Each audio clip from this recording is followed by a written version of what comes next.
오늘은 야고보서 5장 9절부터 하겠습니다. 형제들아, 정죄받지 않으려거든 서로 원망하지 말라. 보라, 심판하시는 분이 문 앞에 서 계시니라. 사도 야고보는 지금 예수님의 재림의 임박성을 말하고 있죠. 예수님이 곧 오신다. 그것을 알기 실감나게 우리에게 권면하고 있습니다. 그래서 인내가 필요하다. 그리고 예수님이 오시면 심판을 하신다는 것을 말하고 있습니다. 그래서 주님으로부터 정죄받지 않으려거든 서로 원망하지 말라고 권면해 주고 있습니다. 성경에서 재림을 언급하는 구절이 나올 때는 언제나 생활 자세가 어떠해야 하는지에 대한 실제적인 충고가 뒤따릅니다. 그래서 지금 예수님의 재림과 더불어서 우리의 행동이 어떠해야 하는지를 충고하고 있죠. 단순히 예수님 오신다 이 사실로만 끝나는 것이 아니고 우리의 삶이 어떠해야 하는지 그것을 계속 권면하고 있어요.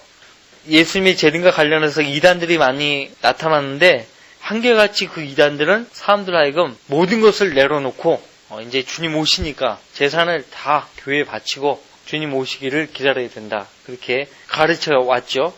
근데 그것이 아니에요. 그렇죠? 그것이 아닙니다. 노아는 방주를 만들 때부터 다 완성될 때까지 하루도 쉬지 않고 거르지 않고 심판이 임할 것을 사람들에게 외쳤습니다. 의의 전파자라고 했죠. 우리도 노아처럼 주님 오시는 그 순간까지 복음을 전파해야 하는 것이죠. 자, 정죄받지 않으려거든 서로 원망하지 말라. 이것은 누구에게 하는 말입니까? 환난을 통과하는 유대인 성도들에게 권면하는 말입니다.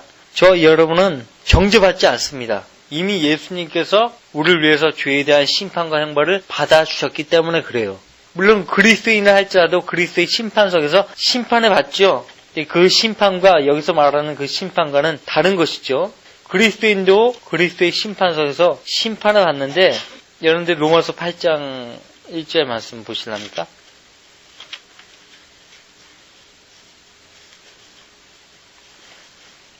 로마서 8장 1절 같이 읽습니다. 그러므로 이제 그리스도 예수 안에 있는 자들에게는 결코 정죄함이 없나니 그들은 육신을 따라 행하지 아니하고 성령을 따라 행하느니라. 지금 그들은 육신을 따라 행하지 아니하고 성령을 따라 행하느니라. 이 말이 개역성경에는 삭제되고 없어요.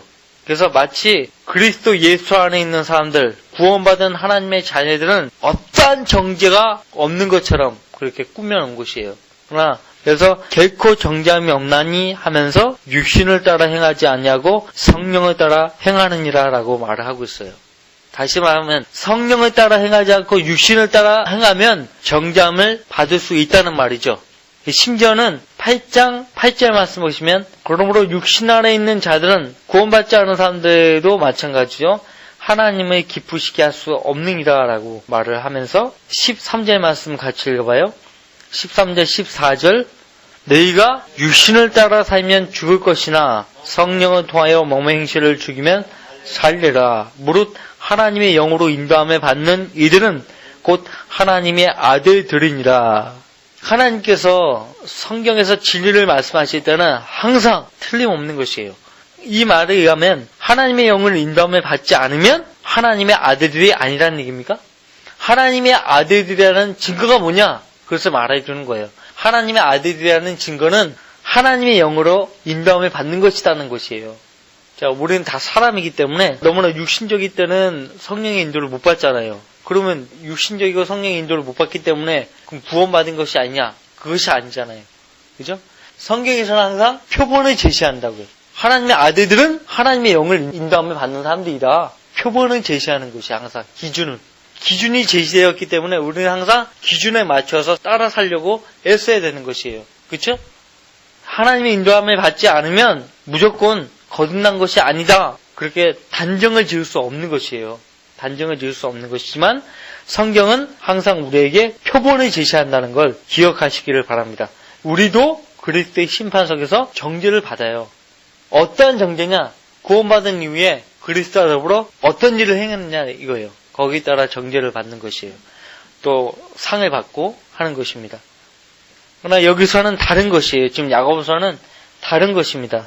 자, 여기서는 누가 정죄를 받는가 하니까 서로 원망하는 사람들이 정죄를 받는 것이다 라고 말합니다. 한번 생각해 보세요. 왜 서로 원망할까요? 과거 이스라엘 백성들 한번 생각해 보세요. 광야를 거쳤던 이스라엘 백성들은 서로 원망하고 불평하고 했어요. 서로. 특히 백성들은 모세를 향해서 불평을 했어요. 네가 우리를 다 죽이려고 광야로 이끌어왔구나. 막 그렇게 불평하고 원망했다고요. 그러니까 지금 적그리스도의 낯을 피해가지고 지금 광야 한가운데서 이제 하나님의 돌보심을 받고 있는데 서로 원망하는 거예요. 서로. 유대인 성도들이 서로 원망하는 거예요. 근데 주님이 오셨을 때 너희들이 원망하면 그 일로 정죄를 받게 돼 있다. 마태복음 5장에서는 까닭 없이 형제에게 노하는 자는 이라고 되어 있잖아요. 그렇죠? 까닭 없이. 서로 원망하지 말라. 보라, 심판하시는 분이 문 앞에 서 계시니라. 재림의 임박성이죠. 예수님이 오신다는 재림의 임박성을 1970년 전인 사도 야고보가 야고보서에 이렇게 기록을 한 것입니다. 자, 그때 사도들 당시에 모든 성도들은요, 예수님이 곧 문 앞에 오실 것이라고 굳게 믿었습니다. 이제 우리 때에 오시는 거예요, 주님께서. 20년, 30년 뒤에 주님 오실까요? 20년, 30년 너무 긴 것 같아요. 그죠? 곧 오실 거죠. 10년 안에 그 전에 오실는지 몰라요. 오실 것이에요. 모든 것이 적그리스도가 오기에 모든 것이 예비되어 있습니다. 적그리스도가 오기 위해서는 예수님이 몰래 오셔가지고 우리 모두를 데리고 가셔야 되는 거예요. 곧 오시는 거예요. 그래서 예수님의 다시 오심이 가까이 임박했기 때문에 그런 거 말고도 해야 할 일들이 태산 같은데 시시하게 남에게 원한이나 품고 앉아있을 새가 있느냐? 지금 사도 야고보는 그 점을 지금 일깨워주고 있습니다. 그 우리도 마찬가지예요. 우리가 서로 티격태격 싸울 시간적인 여유가 어디 있어요? 그럴 시간에 밖에 나가서 복음 전하고 주님 오실 때가 코앞에 다가왔는데 서로 불평하고 원한을 품을 수 있는 기회가 있느냐 이거예요. 없다는 것이죠. 자, 여러분들 거기 10절 말씀 보세요. 나의 형제들아, 주의 이름으로 말한 선자들을 고난과 인내의 본으로 삼으라. 나의 형제들아 라고 했습니다. 여러분들 이 서신의 수신자가 누구라고 했어요? 거기 야고보서 1장으로 다시 돌아올게요. 1장 1절 하나님과 주 예수 그리스도의 종 야고보는 널리 흩어져 있는 12지파에게 문안하노라. 널리 흩어져 있는 12지파. 유대인들은 이 12지파에 속해 있어요. 우리는 어느 지파에도 속하지 않습니다. 어느 지파에도 속해 있지 않아요. 유대인들에게 보낸 서신이에요. 어느 때의 유대인이냐? 대환란 때 유대인들이에요. 유대인들은 서로 형제라고 부릅니다. 서로. 그래서 나의 형제들아 주의 이름으로 말한 선자들을 고난과 인내의 본으로 삼으라. 유대인들 치고 선자들을 모르는 사람들이 없죠. 다 선자들을 알고 있단 말이에요. 어릴 때부터 그들은 구약 성경과 더불어 탈무드를 공부하기 때문에 모르는 사람들은 아무도 없습니다. 자, 선자들을 생각하면 그들이 겪었던 고난과 인내를 떠오르게 되죠. 바로 그들이 겪었던 고난과 인내의 본으로 삼으라고 권면하고 있습니다. 왜 이런 말을 하는 것인가? 환난을 통과하는 유대인 성도들도 선자들이 겪었던 그 고난과 인내와는 견딜 수 없지만은 고난받고 있기 때문에 이런 권면을 하는 것입니다. 우리나라 전체가 어렵게 되면 어느 때를 회상하죠? 가깝게는 6.25 때를 생각할 거예요. 그죠? 또 멀리에는 조선시대의 임진왜란 때를 생각하라고 그렇게 이야기를 할 것입니다. 바로 그것이에요. 환난을 통과하는 유대인 성도들에게 옛날 선자들이 겪었던 그 고난과 인내를 본으로 삼으라고 권면을 하는 것입니다. 보라, 우리는 견디어내는 자들을 복 있는 사람들로 여기나니. 예레미야 선지자를 생각해 보세요. 잘 견뎌냈죠? 그 혹독한 시련들을 예레미야 선지자는 잘 견뎌낸 것이에요. 우물 속에다가 예레미야 선지자를 거기다가 그냥 가둬버리고 지하 밀실에다가 가둬버리고 빵과 물만 주는 거예요. 다른 음식 일체 공급하지 않고. 그런 고난들을 선자들이 다 겪었습니다. 그 가운데 견뎌낸 자들을 복 있는 사람들로 여기나니 하면서 욥을 이야기합니다. 너희가 욥의 인내를 들었고. 여러분들 욥기를 읽어보셔서 알죠? 자, 여러분들 하나님으로부터 온 그 시험, 그 시련들을 욥이 잘 견뎌내고 있는데 누가 와서 초를 칩니까? 친구들 위로한답시고 와서 친구들 보니까 왜 의로운 너를 하나님이 고통받게 하겠냐 이거예요. 왜 하나님께서 죄인을 치시지 왜 의로운 자를 치시겠느냐는 거예요. 네가 하나님께 죄를 지었기 때문에 죄값을 받는 거 아니냐. 너 모르느냐? 네가 하나님께 어떤 죄를 졌는지 모르겠느냐? 심지어는 엘리후는 다른 두 친구분들보다는 나이가 굉장히 어린 사람이었어요. 엘리후가 딱 보니까 두 친구들이 하는 말이 젊은 사람인 자기가 봐도 답답하거든요. 엘리후가 욥을 보고 당신의 문제가 뭔지 아냐? 자기 의다 이거죠. 당신은 자기 의를 자꾸 내세우고 있다 이거예요. 그러면 안 된다는 것이야. 엘리후가 정확하게 지적을 한 거거든요. 자, 어찌됐든 간에 욥이 왜 자기 의를 내세웠을까요? 여러분과 나도 그런 상황이 처하면 나 이렇게까지 하나님을 잘 섬겼는데 왜 나를 벌하십니까? 이런 욱하는 마음이 안 생기겠어요? 그죠? 누구나 다 생긴다고요. 욥이 잘못됐다는 걸 뉘우치고 하나님께 용서를 구하죠. 하나님께서 그를 복 주셨죠. 인간적으로 보면 욥은요, 인내를 한 거예요. 이겨낸 것이에요. 끝까지 이겨낸 것이에요. 하나님 부인하지 않고. 아내가 와가지고 하나님을 저주하고 죽어버리려고 했을 때 무슨 말을 그래야 하느냐? 주신 분도 주시오, 빼앗아가신 분도 주시니 내가 주님을 송축한다. 욥의 신앙 고백이었습니다. 욥은 인내한 것이에요. 욥의 인내를 너희가 들었고, 여러분들은 얼마만큼 견뎌냅니까? 지금 이 욥의 인내를 이야기하는 이유가 뭘까요? 지금 이 서신의 수신자들은 환난을 통과하는 유대인 성도는요, 몹시 고통 가운데 있는 거예요. 몹시 어려운 가운데 있는 거예요. 사실 우리가 환난 성도들을 헤아릴 수가 있을까요? 욥기를 읽었을 때 욥의 그 처지를 우리가 다 헤아리지를 못하는데 어떻게 환난 성도들의 처지를 우리가 헤아릴 수가 있겠습니까? 그죠? 너희가 욥의 인내를 들었고 또 주의 결말을 보았거니와. 욥이 끝까지 견뎌냈더니 하나님께서 그를 어떻게 마지막에 복을 주셨습니까? 여러분들 욥기 42장을 보세요. 아들들은 죽었단 말이에요. 하나님께서 아들들과 딸들을 주신 거예요. 당시 욥은요, 나이가 많았을 것이에요. 아내는 남편을 버리고 도망가 봤어요. 그럼 새로 장가들었나? 욥이. 아들과 딸들은 죽었어요. 근데 하나님께서 욥기 42장에서 어떻게 했다고 했어요? 보세요. 아내는 도망가 버렸어요. 욥도 상당히 나이를 먹었을 거라고. 10절 욥이 그의 친구들을 위하여 기도하였더니 주께서 욥의 사로잡힘을 돌이키셨고 또 주께서는 욥에게 전에 소유했던 것의 2배를 주시니라. 13절 그는 또한 아들 7과 딸 3을 두었으니. 두었다라고 했어요. 세상에. 아내는 이미 남편을 버리고 도망갔는데 어떻게 아들과 딸을 두었다고 이야기하는가. 하나님께서 죽은 아들과 딸들을 다시 부활케 하신 것이에요. 이걸 믿을 수 없으면 여러분들 다른 말씀도 믿을 수가 없어요. 부활케 하셨다고 믿어야 돼요. 다른 쪽으로 우리가 생각할 수가 없어요. 욥이 나이가 당시에 상당히 들었고 아내도 도망간 상태예요. 언제 다른 여자 눈이 맞았겠어요. 아들 7과 딸 3을 두었으니. 어떤 사람들은요, 알려지지 않은 여인을 통해 가지고 10명의 자녀를 더 낳았다, 그렇게 주장을 해요.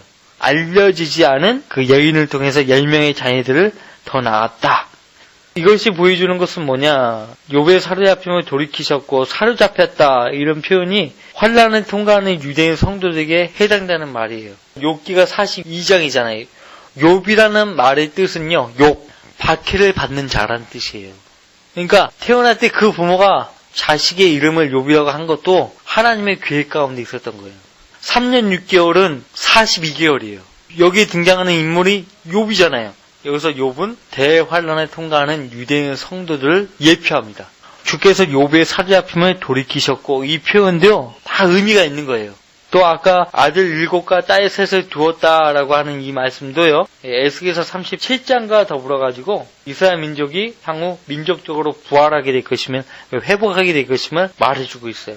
그래서 대환난 끝에 부활이 있을 것임을 보여주는 것이에요. 자, 그럼 야고보서 다시 돌아오셔가지고요, 이게 주의 결말이에요. 욥의 인내를 통하여 주님께서 어떻게 그에게 복을 주셨는가를 본 것이에요. 그래서 우리가 주께서 욥에게 베푸신 것이 어떻다는 것을 말할 수가 있는 거예요. 야고보도 주는 인정이 심히 많으시고 자비로우시니라, 그렇게 말하고 있습니다. 참으로 인정이 심히 많으신 분이에요. 자비로우신 분이십니다. 왜 우리는 자신을 정결케 해야 되고 참고 인내해야 하고 항상 기뻐해야 하고 원한을 품어서는 안 되는가 하니까 주님께서 곧 오실 것이기 때문이라는 것이죠. 그분 안에서 이 소망을 가지는 사람은 누구나 그분이 정결하신 것처럼 자신을 정결케 하느니라. 그러니까 성경은 예수님이 오신다 그 말로만 그치지 않고 거기서 끝나지 않고 우리의 실생활이 어떠해야 한다는 것을, 어떤 삶으로 연결되어야 한다는 것을 말해주고 있어요.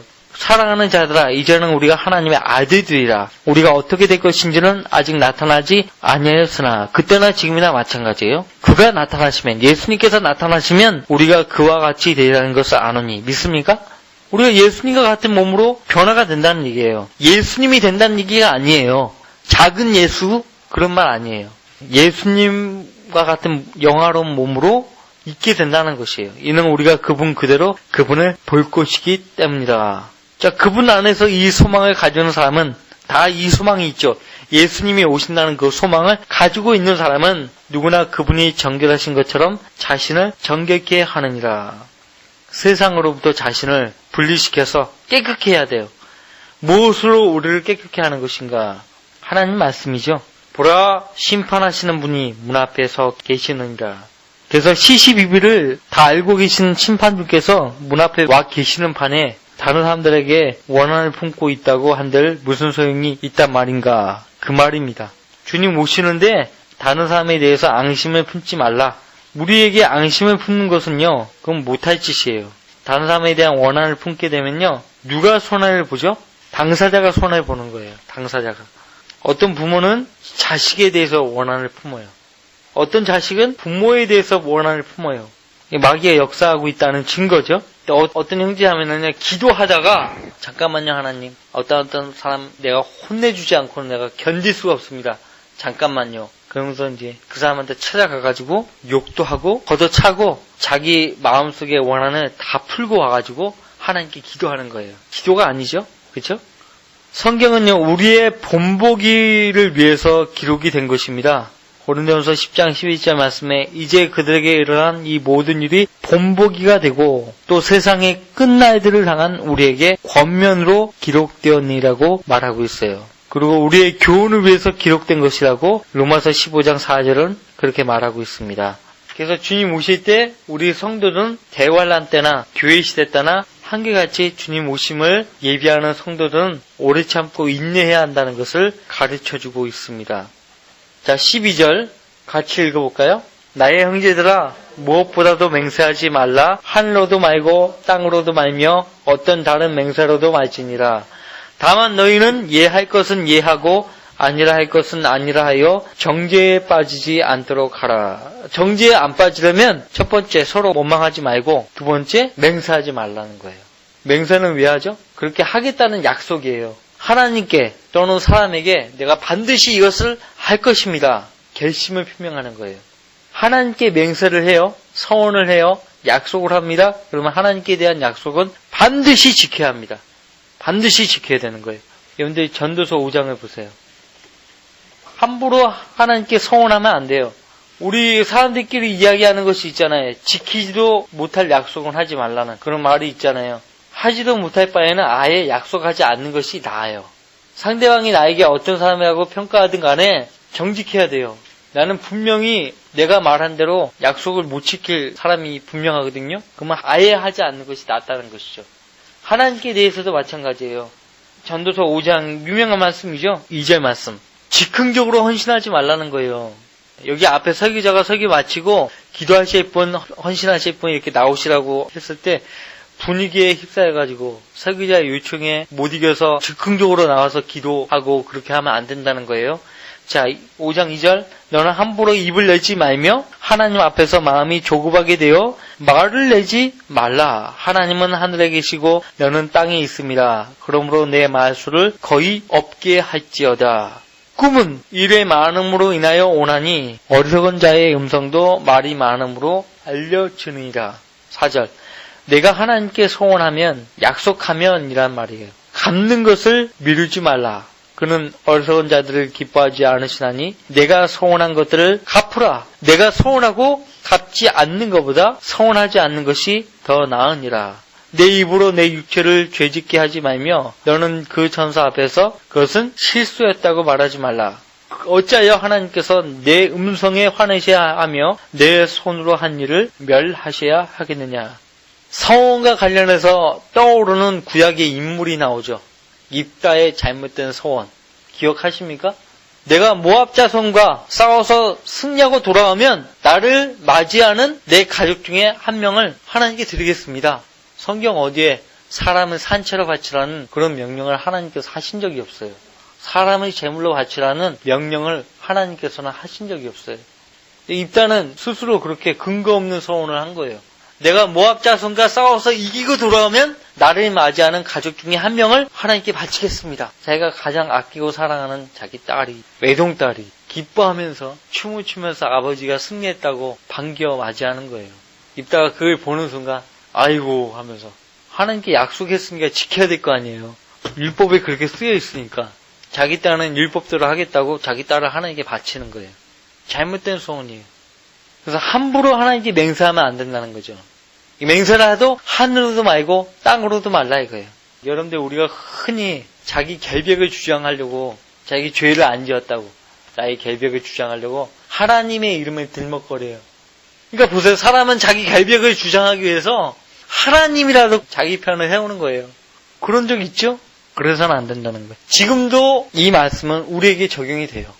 예수님께서 오셔서 이 말을 하신 적이 있어요.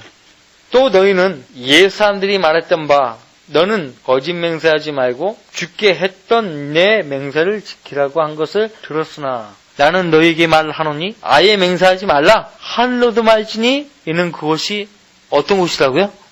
하나님의 보좌이며 하나님이 계신 곳이라는 거예요. 35절 땅으로도 말지니 이는 그곳이 그분의 발판이며 예루살렘으로도 말지니 이는 그곳이 위대한 왕의 도성입니다. 내 머리로도 맹세하지 말지니 이는 내 머리카락 하나라도 희거나 검게 할 수 없습니다. 오직 너희 말은 예는 예로 아니오는 아니오로 하라. 그 이상의 것은 무엇이든지 악에서 나오는 것이다. 사도 야고보는 예수님이 하신 말씀을 그대로 반복하고 있는 거예요. 본문에 의하면 그렇죠. 야고보도 예수님이 하신 이 말씀을 정확하게 들은 것입니다. 듣고 기억해서 권면을 하는 것이에요. 나의 형제들아 무엇보다도 맹세하지 말라. 하늘로도 말고 땅으로도 말며 왜 하늘과 땅으로 맹세해서는 안 되는가 그 이유를 우리가 봤죠. 어떤 다른 맹세로도 말지니라. 다만 너희는 이해할 것은 이해하고 아니라 할 것은 아니라 하여 정죄에 빠지지 않도록 하라. 마태복음 12장을 봅시다. 마태복음 12장.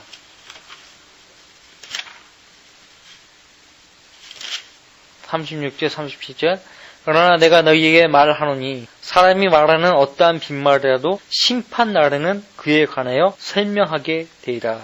이는 내 말들로 인하여 내가 의롭게 되고 또 내 말들로 인하여 내가 정죄함을 받게 될 것이기 때문이라고 하십니다.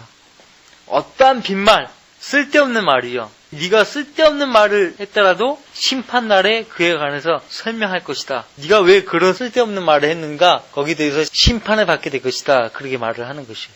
대환란 때도 마찬가지, 천년왕국 때도 입을 함부로 눌려서는 안 돼요. 왕국 때는 더더욱 심해요. 아주 살벌합니다. 죄를 지으면 직계 처분이에요. 바로 지옥으로 던져지는 거예요. 붙들려 가는 거예요. 원한을 품거나 싸우거나 붙들려 가는 거예요. 바로. 왜? 예수 그리스도께서 통치하시는 왕국에는 죄가 허용이 안 됩니다. 죄가 활동할 수 없어요.